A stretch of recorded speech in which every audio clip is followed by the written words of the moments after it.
Hi, this is Eric Hansen with Communications Conversations. Today I'm at Blog World with Jennifer Leggio, media fighter on Twitter. How are you, Jennifer? I'm good. How are you? I'm good. We just got done with your session today about security. I'm interested to ask you just a few questions.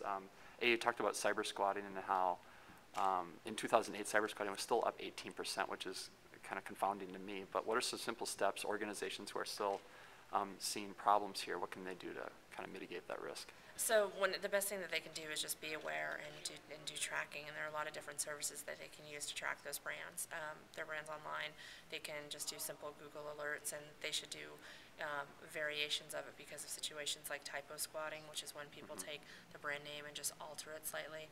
And they can also use Twitter searches on those different names, and also services like Reputation Defender and even Radian6 for some listening.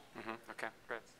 You also touched on policies, social media policies, and what I find interesting there as a longtime PR guy is the whole model online of who speaks for your brand. Is it one person? Is it multiple people? What are you seeing out there? What works best? I think it depends on the company, and I think that one of the issues with social media is that it's hard to control who speaks for your brand in general, because even if you disclose, and even if you're not a not legitimate, that's not the word I'm looking for, authorized spokesperson for a brand, you're always representing the company that you work for online. So that's where the policies come in handy, because you can either govern, say you can never mention the company, don't even disclose that you work for the company, or never talk about anything in the space. You can get that rigid about it, that that's not recommended. Or you can just say, if you're out there, just remember that you're always representing the company, and these are the things that you shouldn't do. But it really depends on the company and what works best for them and what their corporate culture is. Right. But I would think based on culture, conservative nature of the organization, stuff like that. Absolutely.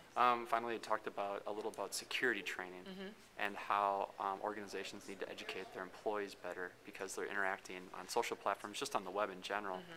Talk about what you advise companies right out of the gate and what they can do there. The best thing that they can do is they want to integrate, when they're creating their policies, the marketing teams, the legal teams, and the IT teams to develop these policies. And then you want to, even if it's as basic as doing brown bags, because sometimes just issuing policies aren't enough. Not everybody reads the employee handbook front to back, so you can't guarantee that people are going to read the policies.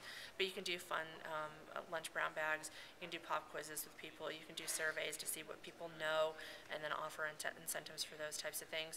But the most important thing to get across to your employees, at the very least, if you do nothing else, is if there is any doubt, if you think for even a moment that something is suspect, just don't do it. It's not worth it. Trust your gut. Trust your gut. All right. Thank you, Jennifer. I appreciate it. Thank Have a you. good rest of the conference. Sure.